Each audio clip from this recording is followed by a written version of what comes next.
Koppel, host of the Time for Coffee podcast, where you get firsthand career advice into the jobs and industries that interest you the most. And before we start today's show, I have a quick favor to ask you. If you haven't already, I'd be incredibly grateful if you give us a rating and a review on iTunes. And if you're like me, you need to do it now because you'll forget later and because it's the best way to help others who may be in search of career advice to find this free resource. So press pause if you haven't done it and do it right now. I'll wait. Thanks so much and enjoy today's show. Hey there, Java Junkies. Welcome back to another episode of T4C.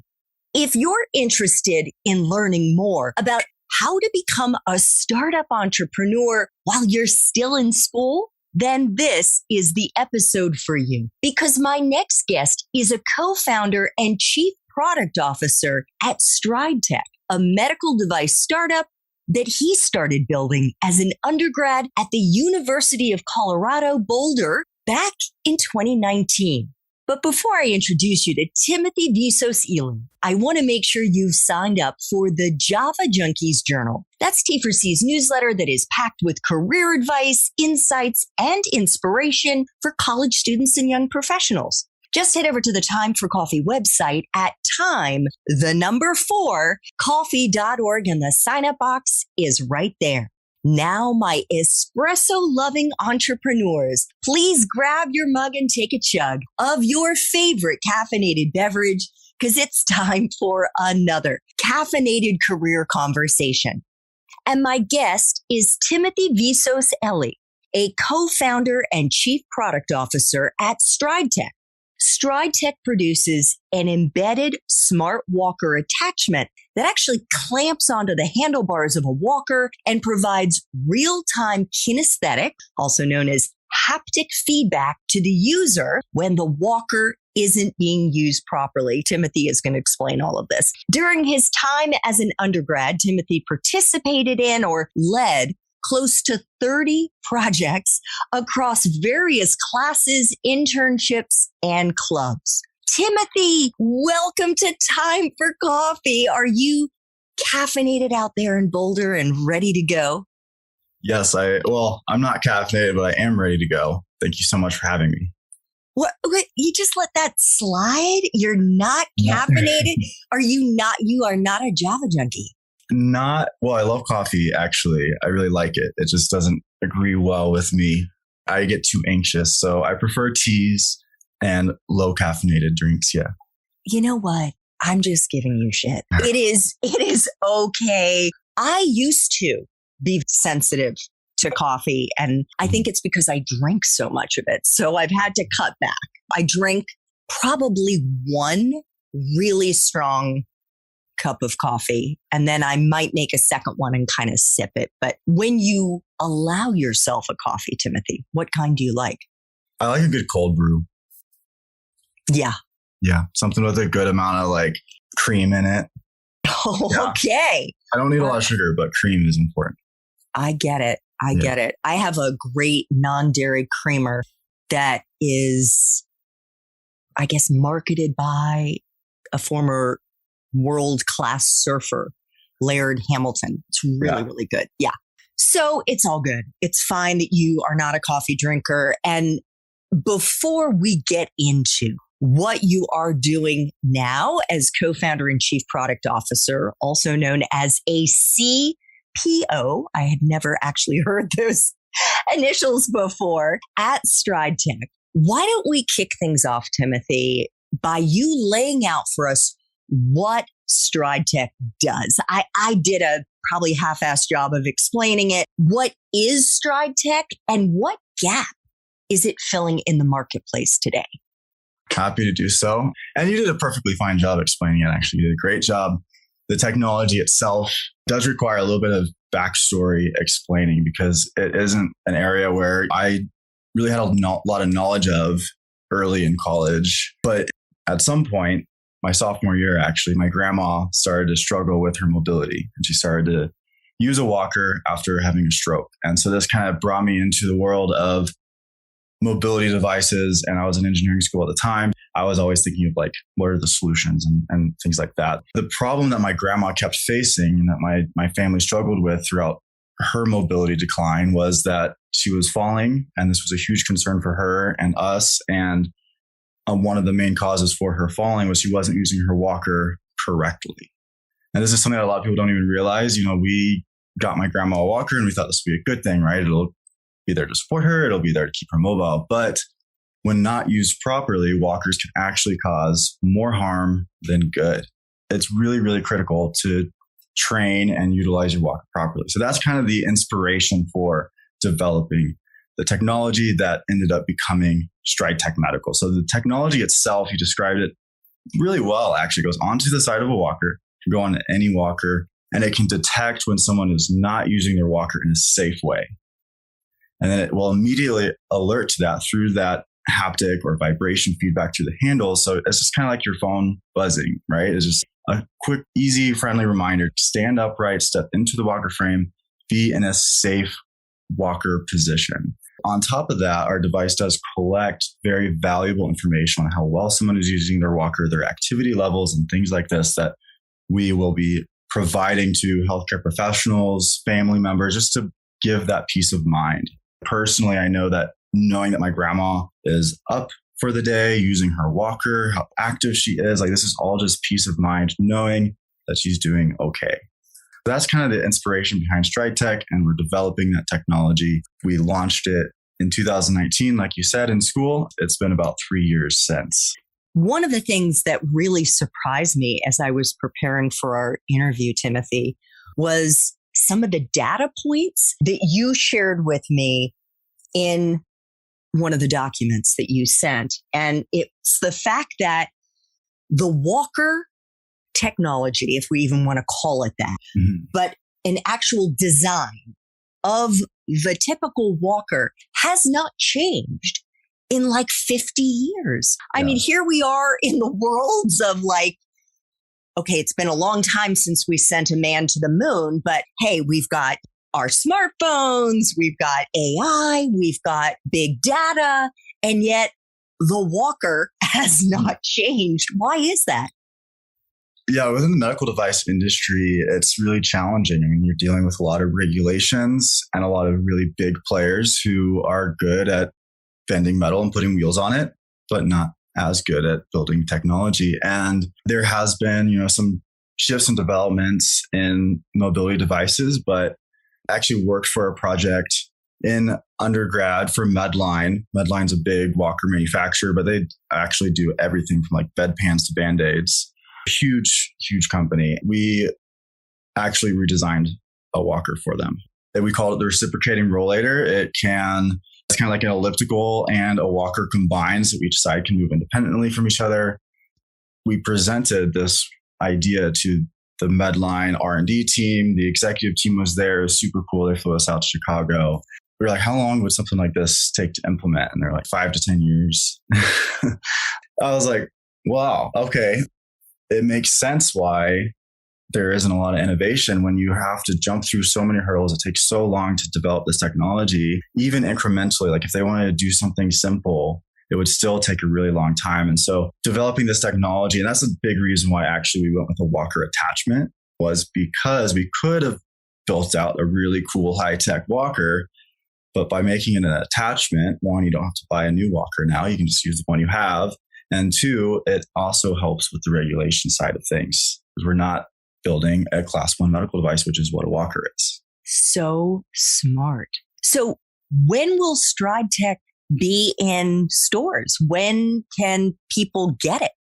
We're very, very close. We're very excited about the progress that we've made over the last 3 years developing the technology. And there has been a lot of testing and validation to go into developing such a technology. No one's ever done this before. No one has ever quantified walker use, put actual data to it. There was a lot of research that went into actually just figuring out what does walker use look like and how to quantify it. But we are nearing the end. So we are currently fundraising on a platform called Start Engines. This is an equity crowdfunding platform where essentially anyone can invest and purchase equity in Stride Tech Medical. We're using this money and we plan to build out our first 100 units. And that's going to be coming in the next quarter or so. We're going to have 100 units. We're very, very excited. We've finally developed technology to a point where we have the manufacturing, we have the supply chain.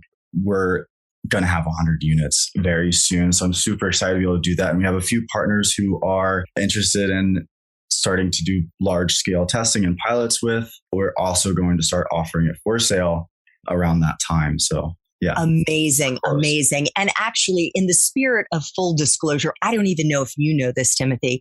I am a small investor in Stride Tech and actually went on to Start Engine because your CEO, George Duer, is a friend and I wanted to support him and support you. And I believe in your mission. I had no idea when you would actually take it to market. It's all good. Very close. Yeah.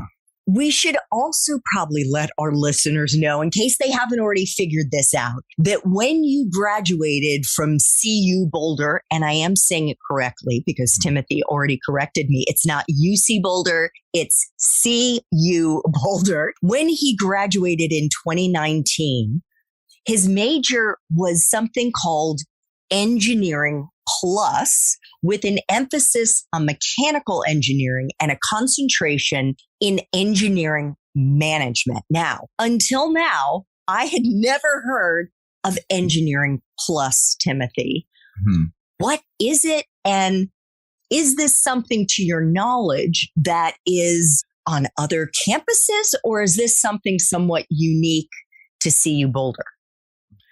Engineering Plus is kind of a more broad engineering degree. I originally actually started in mechanical engineering, and it's such a new degree that they didn't have it when I started college. It was like something that started my sophomore year, and I switched into it because it was really appealing to me. A typical mechanical engineering degree would be you take everything through the mechanical engineering department, and you might have a few electives that you can go elsewhere. But Engineering Plus kind of opens up everything. So I was able to take my classes through any departments, and it allowed me to really explore and kind of have a more generalist degree, which was kind of my goal. Some people, they're okay with just focusing on mechanical engineering, but I wanted to do a whole bunch of different things. So that's what Engineering Plus is. It's just a very broad degree, very project-based focus, which I really liked as well, very hands-on. And I believe that there actually probably is programs like this in other universities. I don't know what they'd be called. Engineering Plus is what CU calls it, but many other universities, I've talked to other people who go to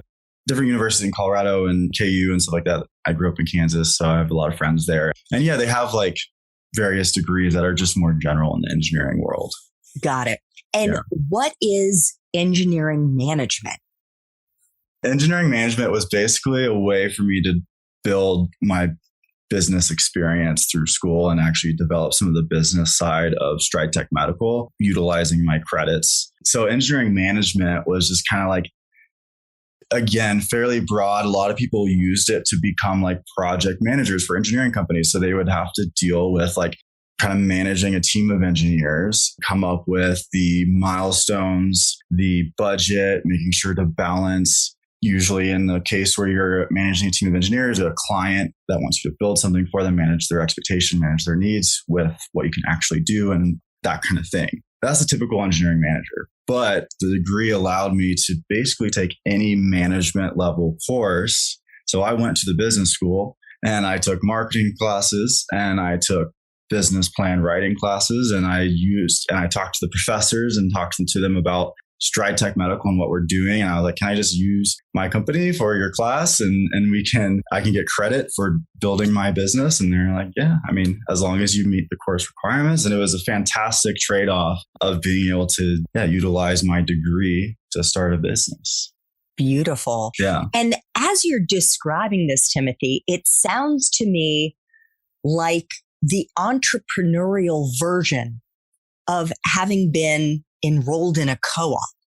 Mm-hmm. So rather than studying and then going to work for an established corporation, you were studying and building your startup. So really getting dirt under your fingernails.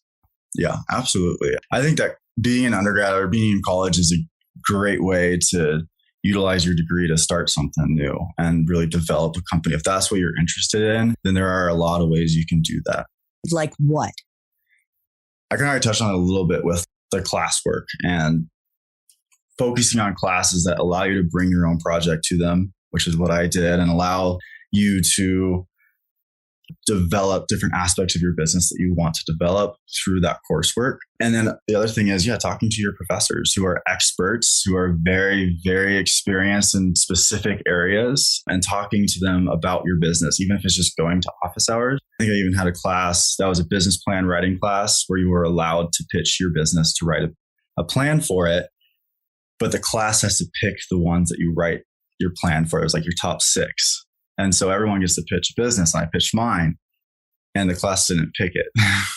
So I wasn't able to work on Stride Tech through the class, which I thought was kind of funny, but I still went to office hours and I talked to the professor and was like, I'm going to be working on the coursework in parallel with my company, Stride Tech. And he was like, cool, yeah, come into office hours and I'll give you feedback and advice on your business plan, even though I'll be grading you on this other one. Fantastic. I read through your LinkedIn profile, Timothy, and in it, you talk about the fact that over the 4 years that you were at CU, you participated in or led close to 30 projects and did so in classes, in internships, and clubs. What did that look like? You just alluded to one that was in the classroom. Mm-hmm. Could you give us an example of something outside of Stride Tech, outside of that particular class where Stride Tech wasn't selected?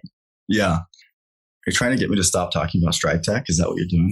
Absolutely not. We are going to be talking about Stride Tech the rest of the interview. I'm kidding. It's okay. It can be refreshing sometimes to talk about other things. Yeah, I did a lot of clubs and I did a few internships. So that's like on the extracurricular side. I was a part of a club called Design for America.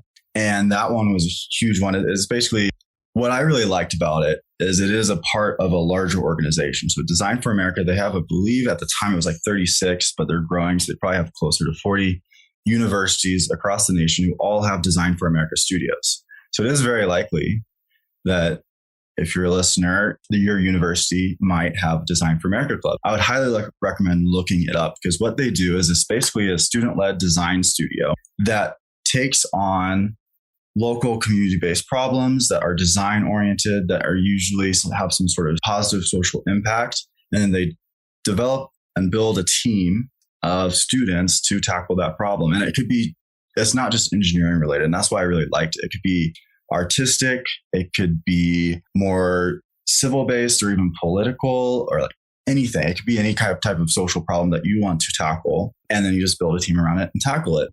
Most of the projects I worked on were very engineering focused, but we had people developing art installations. We would have a local museum, or they want to develop some sort of children-friendly exhibit or something like that. And then we just would build a design team around it and do a project for a semester where we focused on solving that problem. That was kind of one way that I got a lot of projects under my belt.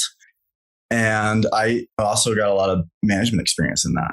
It kind of helped with, I was managing a team of people, and then I was one of the founding members of Design for America at the time. So I was actually kind of recruiting students, managing the finances, and getting the projects established. So you're reaching out to people in the community, businesses, organizations, just cold calling them up and saying, hey, we're a student-led design team. We want to solve your problems. Let's talk. And it kind of gave me a little bit of this entrepreneurial mindset, something that's really, really important in starting a business. And so that's kind of the fostering of my entrepreneurial mindedness that led to Stride Tech. One of the internships that you had, I guess it was your junior year, was with iFlight, which was an early stage startup working on augmented and virtual reality solutions for people with disabilities. I believe you were the third member of the team. How did you break into that team and become a part of this program? Yeah. if you're a student and you'd like to work for a startup, and there's a lot of opportunities out there, but it's kind of hard. Not hard in that it's fairly easy if you know how to do it. But the hard part from a founder perspective is that you just don't have the bandwidth. You don't have like an HR team to go recruit hundreds of people. You often rely on like your network and people to tell you about, oh, this person's interested in working for a startup, blah, blah, blah. You usually only have like 2 or 3 applicants if you do put out a job description. So it's kind of different. What's nice though is that if you do get into that community, it is a tight-knit community and you can get those introductions. And there are even programs in universities to often help facilitate that. You'll be on a list of maybe 5 people. So you have a high likelihood of actually getting the job, which is really nice. And you have way more responsibilities with your job because you're not just like a small intern in a very large company. You're a big part of this company and you have a lot of responsibility. It's a great internship opportunity if you can find it. So what I did was we had a few programs. One was Startup Summer. It was like basically a program that would link startups with summer interns, and you would get to work for that startup for the summer. And then on top of that, they would pair all the interns into teams, and then those teams would have to start companies and then pitch them at the end of summer just as like a practice run for starting a business in only 3 months. That was just a program through the university. And I'm sure that there's a lot of similar programs in other universities that you can take advantage of once you're kind of into that startup community. So that's how I met iFlight, was like they were on the list of startups looking for summer interns, and I was applying to this startup summer program and I got linked up with them. But then I met so many people in the industry, so many, like in Boulder particularly, the startup community is very close. And so I got to meet a lot of other founders, a lot of other companies, and just kind of get integrated into that community. One way that we've hired interns from schools and universities is we've participated in startup-focused career fairs. They were hosted by CU, but they're a little bit smaller, so they're often not marketed to the entire university. And you kind of got to take some digging, ask around. Maybe your university will have something. So we will do a career fair and we have a table and things like that. So we found a few internships that way. And then other than that, we've also utilized the universities. They use Handshake, which is like a university-based job board, and we will post there as well. And too many examples, but last one. I love it. Keep it coming.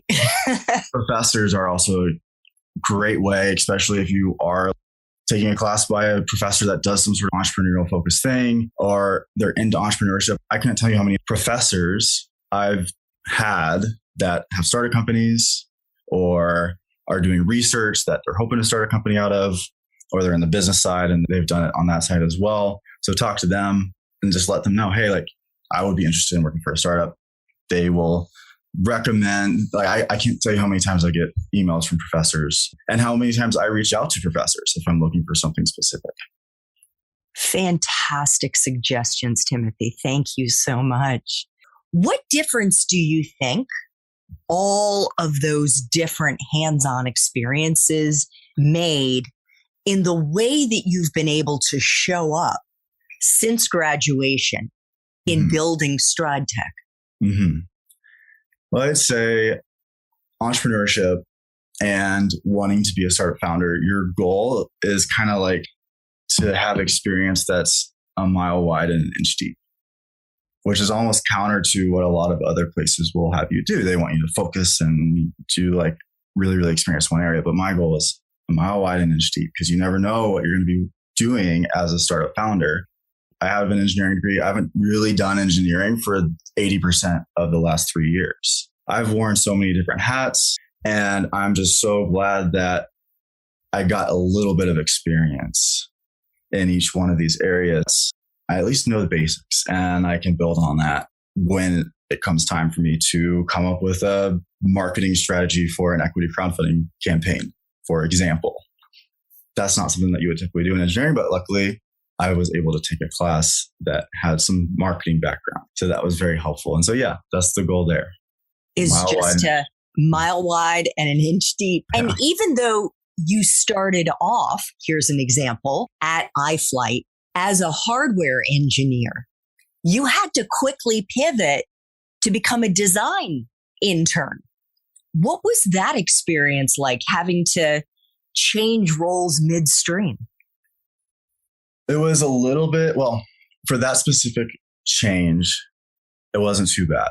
I got into engineering because I love design, and I actually have more artistic background. I love to draw and things like that. So I was happy to make that change. But in that same light, I was working for iFlight, and they brought me on, and I was going to design these augmented reality headset glasses. And so I was designing them. Then about halfway through the internship, they came to me and said, "We've pivoted the company. We're no longer going to be a hardware company. We're not developing these glasses anymore because Oculus came out with a new headset that had the technology for them to be able to develop an app to do the same thing." And so they're like, "We're now just going to be a software company." They asked me, like, "Do you want to continue this internship? What would you like to be doing?" Which was really nice, because when you're in a startup situation and there's only 3 of you, you can have this kind of like honest conversation about what you want to be doing and how you can help. And that was my main goal. Was like, this is a startup. I'm one of 3 people. I need to be pulling my weight and contributing and moving the needle for them. And they're even paying me as an intern, which I know is even rare for internships from big companies, and they're a startup. So I was like, I need to like really pull my weight. So I was like, just tell me what you need me to do, and I'll do what I can to contribute. So yeah, they just gave me all kinds of research topics. They would just send me things to research, and I would like write a 1-page summary of this research with citations, and I would send that to them. Or one thing was they'd have me sit in a lot of meetings and take notes. But what I eventually started doing was I would sit in the meetings that were with customers and doing interviews on them reviewing the product, testing the product out, and things like that. Then they asked me, based on that information that I'm getting from sitting in on those meetings, to come up with a beta testing strategy. That was kind of my final deliverable as an intern for the company. Was I wrote up an entire beta testing strategy for their app. And so it just kind of is being honest with, I want to contribute. Just tell me what I can do and I'll do my best. Especially in a startup situation, it's a little challenging because oftentimes from the other side of it, you're not as used to having a bunch of interns or employees, and having like a concrete task list for the day is often not typical. So you're just having to relay information in real time and have them do things for you. Yeah, it's hard to plan. Yeah. So before we get into, we're almost at the point where I'm going to ask you what you're doing as Chief Product Officer at StrideTech. But before we do that, I wanted to see if you would talk about if it was a contest or a competition, a case competition, or something along those lines where you ended up winning a pretty significant chunk of money while you were an undergrad that helped you build StrideTech in the early days. The competition was called New Venture Challenge, which is a business pitch competition. You have 5 minutes to pitch your company, and then 5 minutes of open Q&A in front of a panel of judges. And it's a fairly large competition at CU. Over 400 companies apply and pitch. And this is open to anyone with a buff card. So it could be PhDs doing research and with multi-million-dollar grants. And it could be even professors. I had no idea we were going to win. It was almost just like we'll see what happens kind of thing. So because we're an undergrad team of engineers who have developed this technology, but I've developed like a business plan in like 1 semester class. And it just felt like, we're just going to do it and see what happens. But I knew that practice was really, really important when pitching. And this is a pitch competition. And in that line, it's all about how you present yourself on stage. And so I did 3 pitches every week. I would arrange it with different professors, different people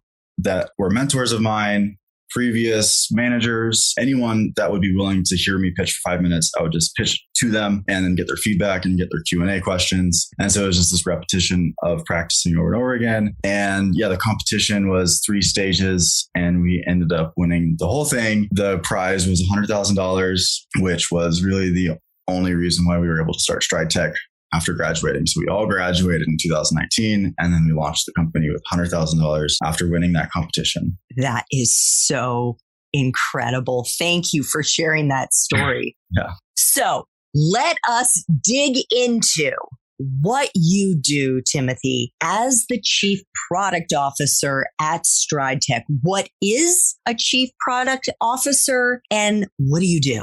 Oh, that's a fun question because a Chief Product Officer is kind of just a broad generic executive term. Most C-suite titles at this stage of startup are arbitrarily given because you're wearing so many hats that there's not really a job description that you would typically fall under. So a CPO in kind of a more general sense, or at least where I would see myself being down the road once we can hire people to take some of my hats off, would be in charge of product direction. So I would be the main interface between our users, so the various stakeholders that are using our technology, talking to them, interviewing them, testing the technology with them, and then figuring out what's next. What is the next feature? What is the most important thing that we can develop next? What is even future product iteration ideas? So I'm just kind of like thinking about the direction I want to take the product and then using that information from customer feedback and all of that to our CTO, Andrew, who is kind of in charge of actually building the technology, hiring out the engineering teams to build the technologies. And then it's just kind of this back and forth of assessing the market and the demand and the interests and the problems that our users are facing with the engineering and talking about what's feasible, how long will it take, how much money will it take, and all of that. So that's kind of the product. It's kind of that product manager side of things that I was, originally doing in school, but in a startup sense, I'm also doing marketing strategy, business development, sales. I am not actually doing a lot of engineering work and doing a lot of the business side of things, doing things like this, where I'm talking to news reporters, trying to tell the story of the company, right? I was kind of the face of the company from the start. And so that's a big part of my role too, which is typically like a more CEO's role, but I'm more product side oriented, but at the same time, I'm still the face of the company. So I do this and I do anything that's kind of like, I gotta get up there and talk about the origin story and my grandma and all that fun stuff. So you've already built the product. You've already built this device, biofeedback device that attaches to a walker. Mm-hmm. And you've also gotten a US patent. Is that right? Yeah. Now you've filed for an international patent. What difference will that make? It's more of a strategy standpoint. Not all startups need to do it, but in the medical device space, IP is really, really important. In any type of like deep tech space, IP is really, really important.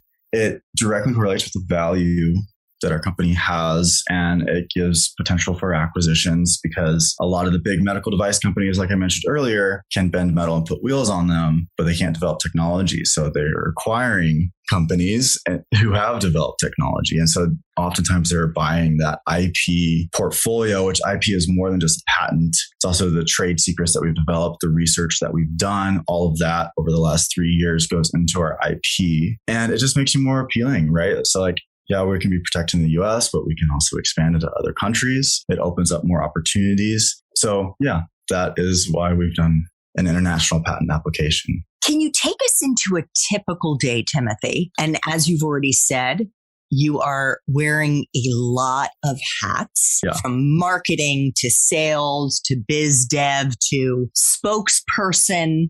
I'm sure you've done your fair share of sweeping or God knows what else, like runs to get lunch. Oh, yeah.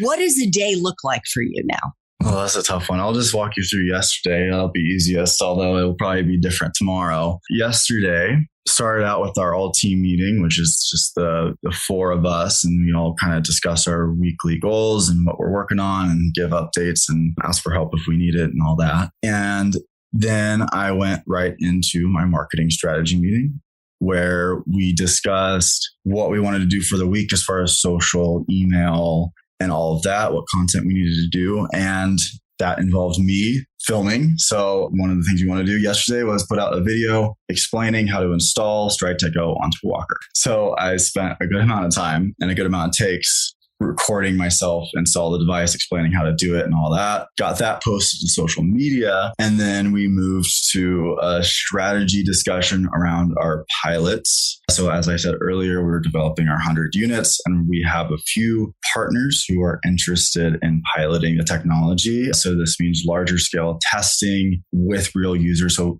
their communities, like senior living communities, and then the rehabilitation facilities inside of those senior living communities would be using our technology with the residents who live there and with the patients. We're having these meetings. We're kind of discussing like what we can do for a pilot, what we can offer them, what are our responsibilities, what are their responsibilities. How do we formulate this agreement that highlights exactly what we need to be doing? What are the responsibilities of each party? What are the goals? That was another big topic of discussion, right? We have so much data we can collect from different sensors and all kinds of stakeholders. We can do surveys. What are the key things that we need to be measuring and reporting on and all of these things? So it was like a kind of strategy discussion around that, like brainstorming. So the team was there and we were whiteboarding it out and just kind of writing and spitballing ideas. And we came up with kind of an outline of what we wanted to propose to these potential pilot partners that we're talking to right now, which was, it's kind of an exciting discussion because you're like, oh, this is actually like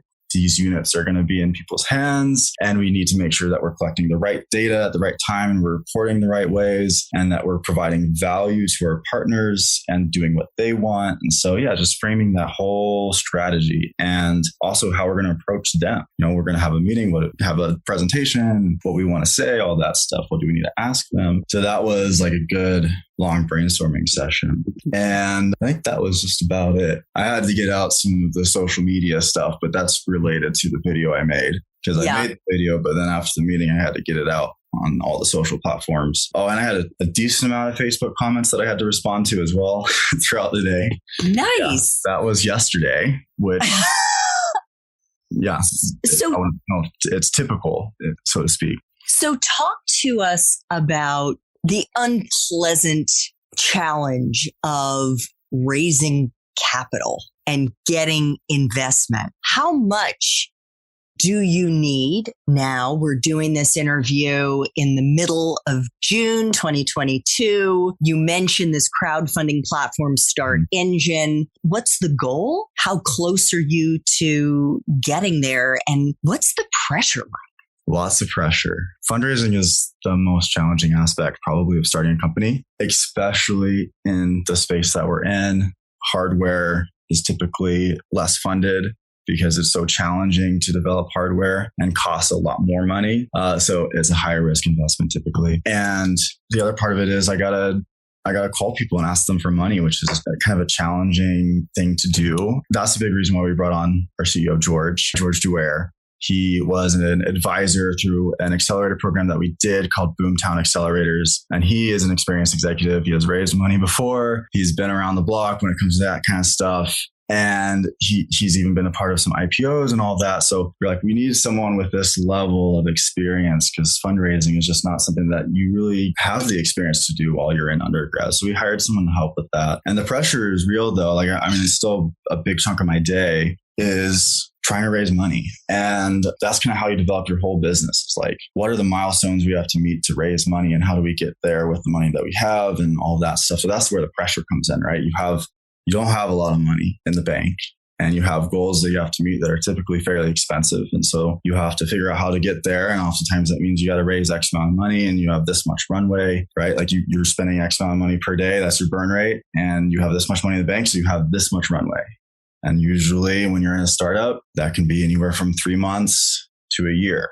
So if you don't raise money in the next 3 months or a year, you don't have any money left. So what does that mean for the company? And so, that's the pressure side of it is you're constantly having to stay ahead of this kind of this end of the road deadline for you. And every startup has to deal with that balance. And so, that's the pressure. And We've actually done fairly well on the fundraising front for, I think, the industry and position that we're in. We raised $100,000 from that pitch competition, and that was a great start. And then we brought on some angel investors. We got an investment from the university's venture fund and did a few accelerator programs that also invested in us. And then George came on and raised about $300K from just friends and family, and he's also invested himself. And now we're in a position where from all of that fundraising efforts and over the last 3 years, we've been able to do full-time development of the product. We've developed it, and now we're getting to a point where we need more money to be able to scale. We have the 100 units coming in. We have these pilots, and now we're like, we need to build more. We have demand. Now it's time to meet it, and we need money to build the units, and we need money to develop them. So that's what this fundraiser is for. It's for that next stage. It's for getting out of R&D and into sales and growth. And so for that, we're going to need $1 million. That's our next fundraising goal. And we're started with an equity crowdfunding platform, Start Engine. I already kind of mentioned that. So anyone can invest, buy equity in Stride Tech. The minimum investment is $250. What's great about this is you can get in early. It is a high risk, high reward investment. I'm not going to be, beat around the bush in that front. It's an exciting opportunity, though, to really help bring something to market that hasn't been done before that can really help people a lot. And with that money, we're going to build more units and continue to scale and grow the company. And we're at $162,000, I believe was the last number I saw on the ticket. Yeah. Very, very nice. So I'm curious, are you and your fellow co-founders actually drawing a salary right now? Or are you just kind of working for nothing? No, we do need a salary. We don't have the family support that some people have to be able to kind of bootstrap a company. So we pay ourselves to be able to afford rent and kind of get by. That's the goal, right? We reinvest whatever we can. Like if we can lower our salaries, we will, for the sake of putting that difference into the company. So we pay ourselves what we need, and George doesn't take it. And that's the big reason why we brought him on. So is the motivation at this point, Timothy, for you and your co-founders beyond the wanting to help those who are using walkers and reduce accidents and other problems, is it just making a shitload of money? I think that from a standpoint of most entrepreneurs, that is typically like a big part of why they do it. I mean, it's kind of fun to play in this world where, we're going to be scraping by and we're going to be on that ramen noodle grind. And then if something happens where you blow up, you make it big, you get an acquisition. I mean, it's not just going to be like an overnight success. It usually takes 5 to 10 years of doing the grind, but you can stand to make a lot of money doing it. So, there's no shame in that. So I'm sure some of our listeners feel that they've got a pretty good window into the tech startup world from watching shows like Silicon Valley. But have there been any, oh my God, I never thought of that kind of surprises that you've had? And if so, what were they? Oh my, this is actually a tough question. Oh my, I haven't thought of that. I feel like I get that kind of thing happen a lot, actually. We like to lean on a lot of advisors because we have, like I said, a mile wide, inch deep experience. We need people who have very, very high levels of experience in specific areas that we talk to around some of the key aspects of our company. So we have an advisory board that's built out of people who have developed companies from startup to IPO, who have made multiple medical devices, class 1 plus to class 3, people who have been CTOs, COOs, CEOs of medical device companies that have reached success. So we have kind of a panel and we meet with them on a fairly regular basis. And it just seems like every time we have one of those meetings, we walk out like, duh, like, why haven't we been focusing on this entire time? And those are super, super helpful to have that kind of panel of advisors that you can always have that like gut check, like just make sure we're on the right path.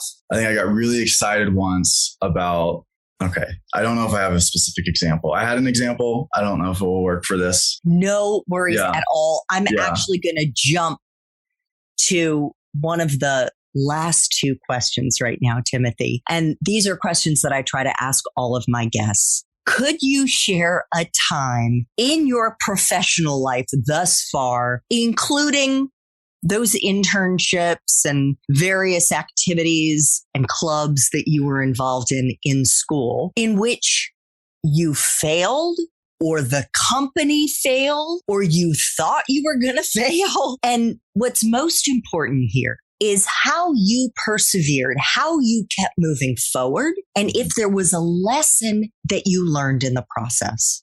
I think I have a few I could touch on. The first one I'll give was during my first internship. I was an intern, which is one of the largest electronic distribution companies, Fortune 100 company or something like that. And I was working at their headquarters on their engineering teams. And I thought, this was before I got an Engineering Plus, before I got an entrepreneurship. And so I thought I was going to be a corporate engineer and make lots of money doing that. And I just didn't fit in, I guess, corporate kind of mindset. There's plenty of people. I have lots of friends who are in that environment and it's great for them and it's fitting for them. But just what they were asking of me, I wasn't quite sure if I was willing to put in that much work for a big corporation. And, they're asking for, 60 hours a week, working weekends, working long hours, but then not reporting that properly and kind of overworking the interns a lot.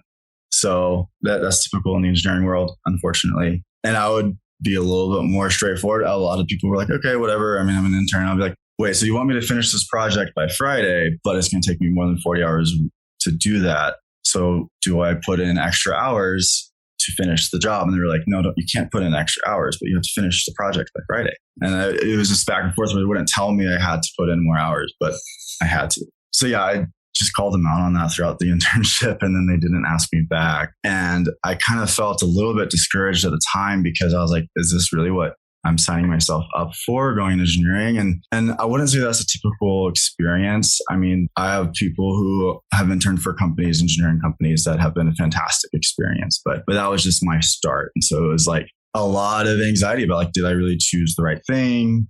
Am I sure I want to do this? And then that's when I switched into Engineering Plus. And I think what really triggered that was I wasn't sure what I was going to do anymore. And so I just started talking to people in other degrees and asking them what they did, and found some people who were doing Engineering Plus, and that just kind of fit for me. So that was kind of the advice I would give, I guess. And many people I know, almost everyone I know in school has changed their degree. It's very common. And, you just got to ask around. And too many people, all of their friends and all the people that they surround themselves with are from their degree. And so it is helpful to branch out and have even across like I was in the engineering school, but go to like the arts and go to the English and try to just make friends everywhere. And so then if you have this realization that you're not doing the right thing, you might have a direction to go next. I love that. It's all about cross-pollinating. Exactly. Yeah. Yeah. Well, also kudos to you for having the courage and the strength of character to like stand up to your supervisor and call bullshit. Yeah, we had a big presentation where I basically told them that this isn't going to work. The engineering would have come together. And they asked me to completely redo it. And I was like, this is because you sourced the wrong component. I won't dive into it too much, but. So you caught a big error in the work that I'm sure the full-time engineers had made in the design or whatever it was in this product. Yeah.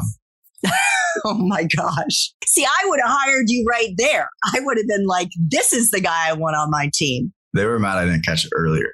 Okay. Well, yeah. Hey, it all worked out. It was fine. And to be honest, the overall experience at Air Electronics was good. It was a realization that this environment isn't for me, and that doesn't mean it's not for someone else. And that is one of many things that you get out of doing internships and trying on these different jobs in different companies for size, because sometimes the work isn't a good fit. Sometimes the culture isn't a good fit. So final question, Timothy, if you could go back to CU and do it all over again, but based on the wisdom you have now, what advice would you give yourself? Well, that's tough because, like I said, going into it, I thought I had it all figured out. And then things changed. Going back, I mean, I think I would have gone even more broad, if I'm being honest. There's this other degree that came in after Engineering Plus even. It was a technology, arts, and media degree. And it was more creative focused. So you're doing more both like graphic design, product design, but also like electronic design, like making art installations out of technology, all kinds of really cool things, doing like fashion design, this type of stuff. And I wish I kind of would have done more in that area. As I feel like I've really stayed on the tech side, even though I did broaden it, it's still tech and it's still engineering. And I've started to play around with some of my hobbies are in the fashion design, creative space. That's how I started in engineering. I was an artist that was good at math. And so I was recommended by my high school counselor to go into engineering because those two things apparently are the perfect combination of things to become an engineer. Yeah, I wish I would have kept on that creative side a little bit more. That's what I would do. I love that. And it's also something that you can continue to expand on. You can get certifications or you can watch some YouTube videos or whatever it takes to just kind of fill out that side, or maybe decide at some point you want to get a grad degree. But yeah, I mean, your generation and even my generation, we are continuously going to be learning and expanding our skill set as long as we're working, because the digital economy requires that. Absolutely. I'm really glad I waited to get a grad degree or a graduate or a master's program, just because, you learn a lot when you get into the real world. And I would definitely recommend that if you're an undergrad and you're thinking about maybe getting a master's or something along those lines, just give it a year or two. And then you can get a master's and know a little bit more information about what you really want to do.